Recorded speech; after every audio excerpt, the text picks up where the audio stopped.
All right, how you doing? My name is Chris Burkhart.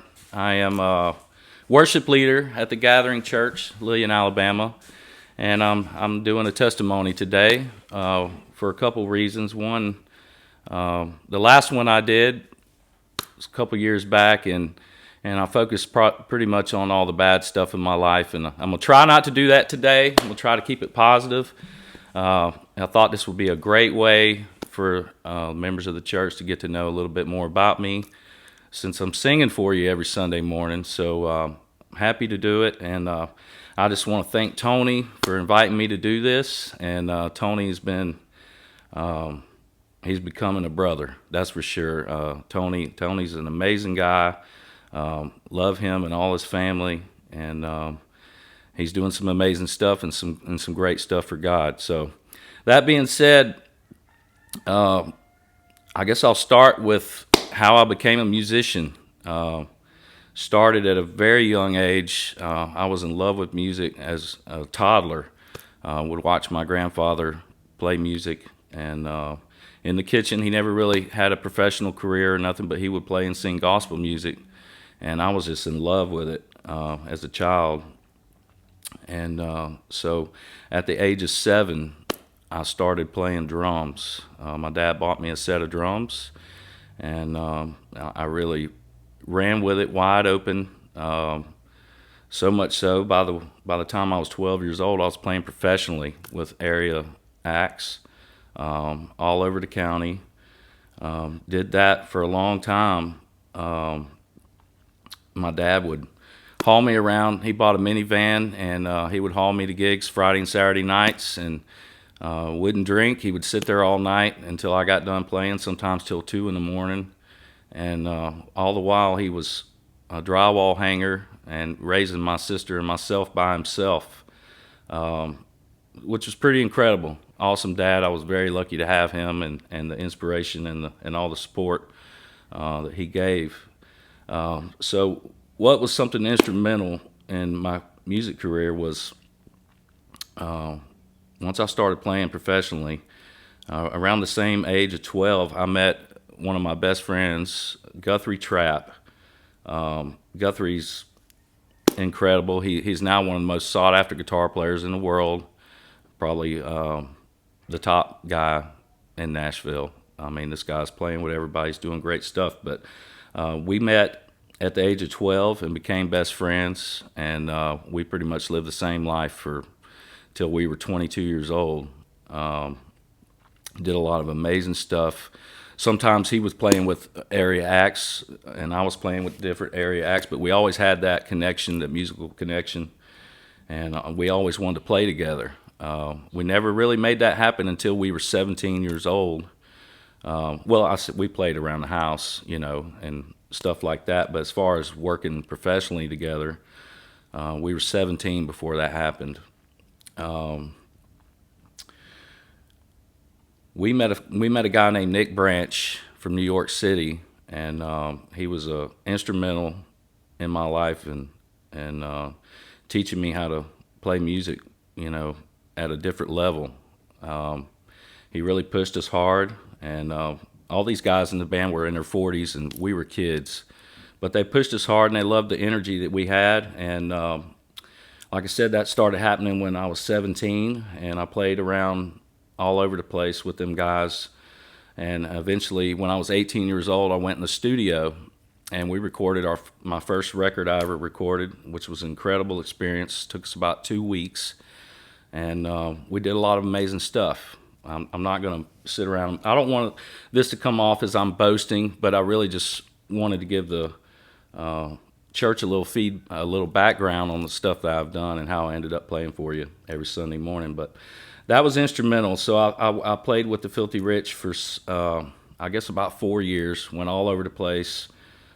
Played drums with them, and learned a lot about life. And by the time I was 22 years old, I had accomplished a lot. I bought my first house when I was 20 years old, and so during that time, when I was around 20, I met my first wife.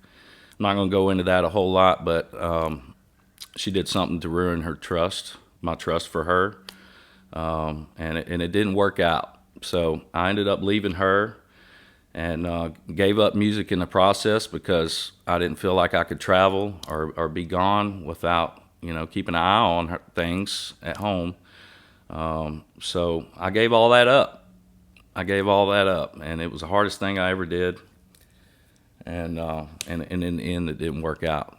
But so it wasn't long after that. About 6 months later, I met my current wife, Joy, of 21 years now. And she's been amazing. And a few years into that, I started getting the itch to play again. And so I started working with area acts. And I did that for, probably 16 years around here. And I played with some pretty heavy hitters. I met a lady named Lisa Mills, who's a famous blues singer from Mobile, currently living in Germany. And I worked with her a lot, and I also through that channel, I also got to work with a pretty famous guitar player named Rick Hirsch, and you might know him as the guitar player of Wet Willie. And he wrote a lot of hit songs for them, Keep On Smiling, all these great hit songs. And that was a big part of my music career, was getting to work with them. It was amazing. And meanwhile, still playing with area acts all over the place. And I guess when I was about 28, 29 years old, that was happening. And when I was 30, I met a guy named Kelly Poole from New York, piano player, singer, songwriter. And Kelly and I hit it off big time. He's one of my best friends to this day. And we had the same mentality when it came to music. We loved blues, and that was one of the genres I focused on hard all my career, was playing blues and swing, and a lot of genres, but those were the ones that I mainly focused on. And Kelly was a great blues player, and we hit it off, and we started writing songs, and we had a lot of great songs. And finally, we pretty much we had a recording at a live show and made a live record, and it did pretty good. Man, we had a great time with that, and worked with a lot of great musicians around from the area. And I played with Kelly 13 years, and I just kind of started getting to a point where we weren't writing new stuff, and I just started getting kind of burnt out on the same stuff we were playing, and I just needed a change. Not anything to do with Kelly. I love him like a brother still to this day. I just needed to do something different musically. It was time for a new canvas. So I gave that up, and I pretty much didn't play with anybody for about 6 months, and I took that time to reflect. And all the while, I'm pretty much doing what I want to do. I'm not living my life for God all through them years. I'm just doing whatever I wanted to do. And I had a hole in me that I just couldn't fill, no matter what I did. So during that break from Kelly, I decided to build a home studio. I built a studio at home, and I was really loving just having my own musical space and being able to be creative and turn it up as loud as I want, do whatever I want. And I was really enjoying it. And I'd actually told myself, I've played anywhere from 1,500 to 2,000 live professional gigs in my lifetime, all different types, from TV to big festivals to restaurants to bars, you name it. I did it. But I kind of got to a point where I didn't want to do it anymore. So I was having fun with the studio, and something instrumental in my life came when I met a guy named Rex Pardue. And some of you people from church may know him as the original worship leader from The Gathering. Rex was instrumental in leading me to Christ. This man, I'll love him till the day I die. Incredible singer, incredible person. Love Rex to death. So how that came about? Well, Rex a paint contractor. If you don't know, I'm currently a drywall and paint contractor. So we met in Sherwin's paint store one day. We had a long conversation, And every time we'd bump into one another, our talks got longer. We just had an amazing connection. All the while, he didn't know I was a musician, and I didn't know he was a musician at the time. So at the time, I was still kind of playing a gig here and there, and I had a gig at Moe's Barbecue, and our Sherwin-Williams paint rep came on the job one day, Candace, and I said, "Hey, you and your husband ought to come hear us play tonight at Moe's." And so they did, and the following Monday, she walks onto a job site that Rex was on and starts telling him about it. And he says, "Man, I didn't know Chris was a musician. I've been playing all my life." And he immediately picks up the phone and calls me. And, we had a moment there, and we're like, wow, we really should get together. And so a few weeks go by, and Rex calls me up out of the blue. And he says, "Man, I got this thing happening at Johnny B's front porch every Sunday morning. I'd like you to come play with me." And, we still to this day have never heard one another play. And at first I was a little standoffish about it because, for one, he said it was early in the morning. I said, "Man, that's kind of an early gig." As musicians, we like to, we tend to play, after hours. So it's kind of tough to get up on a Sunday morning and go do a gig like that. But I wanted something new. I was yearning for a new canvas. And so I told him I'd do it. And I showed up, and I played guitar with him and backed him up, and realized, the church thing, what was going on and all that. And I was still apprehensive because I'd spent most of my life having my dukes up at God for a lot of reasons I won't get into now, but I was mad at God for a lot of stuff that had happened in my life. And so I kept doing it, though. I kept going every Sunday. I kept going, and I started to become closer to God. And about 6 months into it, Rex decides he wants to travel and retire and start doing a little RV. And so he decides to leave his position at the church. Well, then another huge inspiration in my life, Miss Velma. Miss Velma is the godliest woman I've ever met. She's a saint.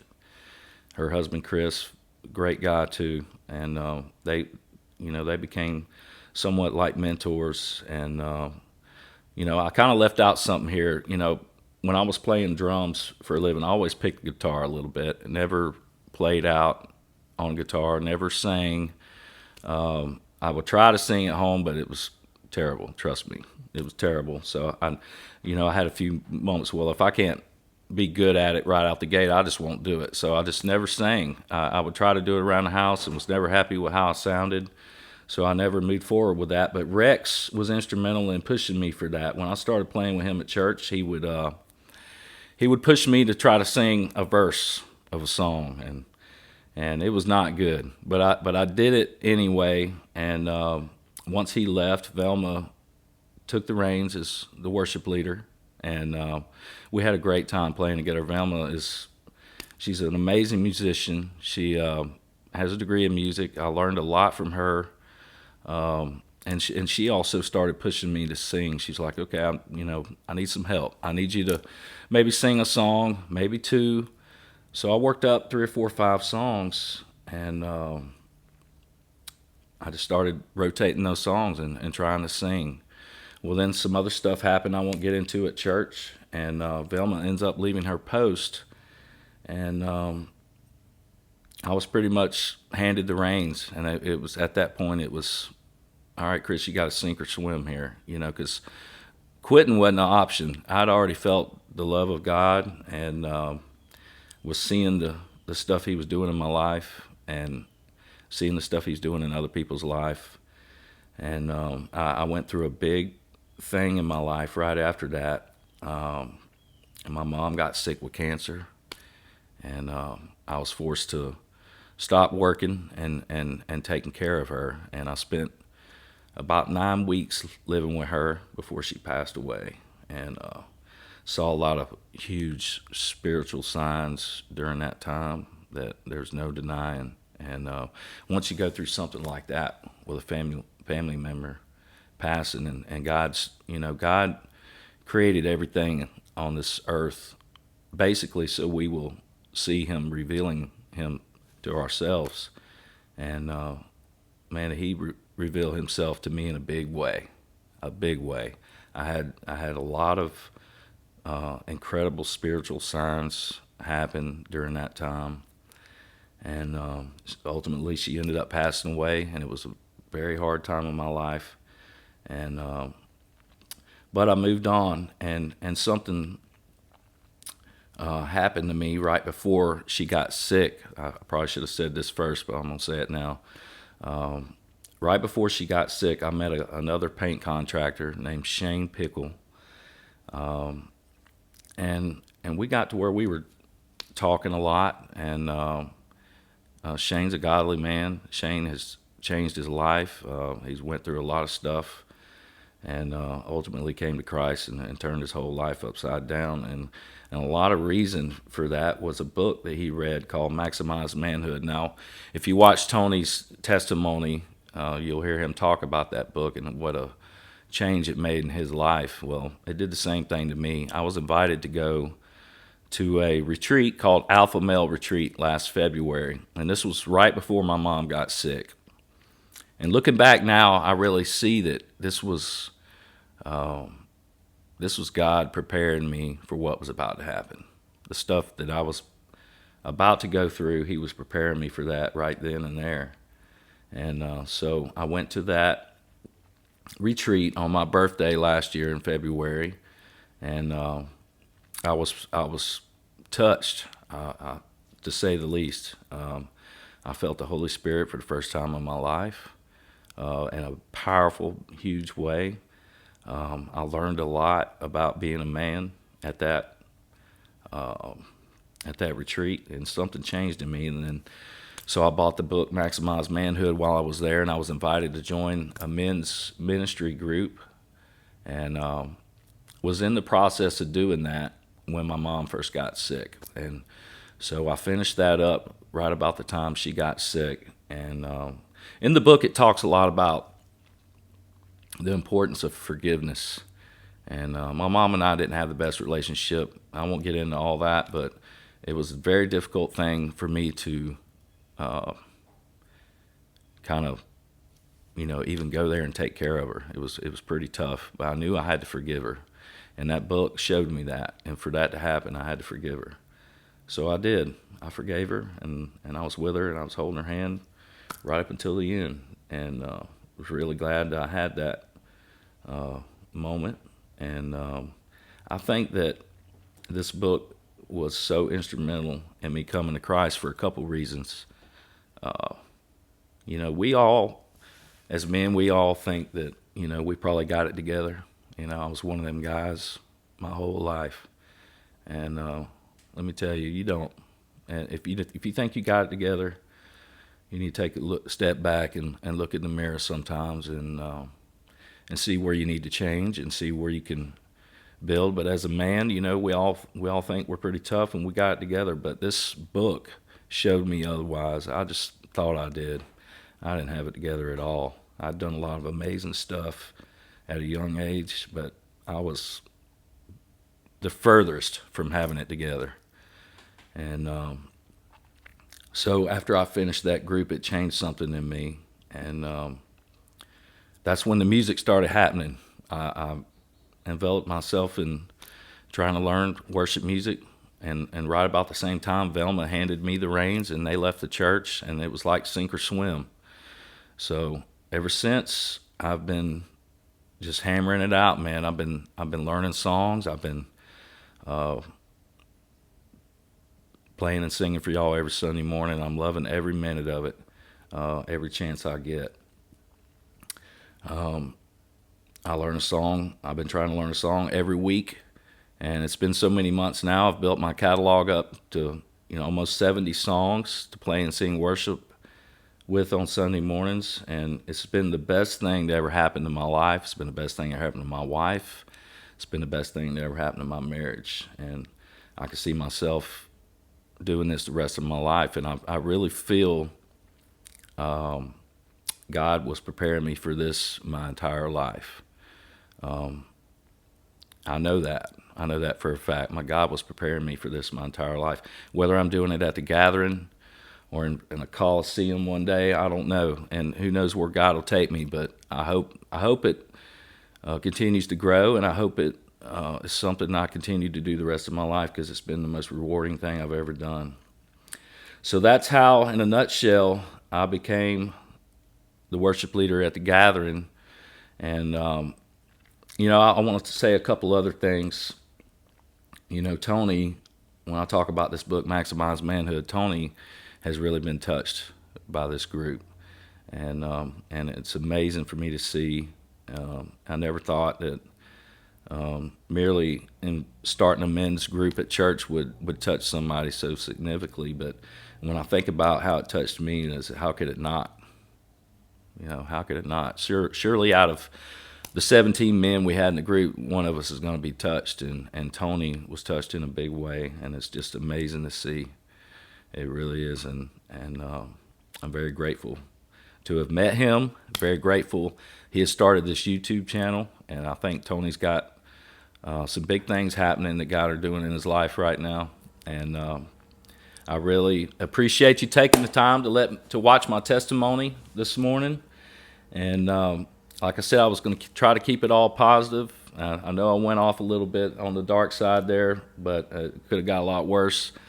But I really am grateful to have been able to tell you a little bit about myself, so you know who the guy is singing for you every Sunday morning and kind of where I came from. So looking forward to it this Sunday, and look forward to seeing y'all every other Sunday. Have a good one.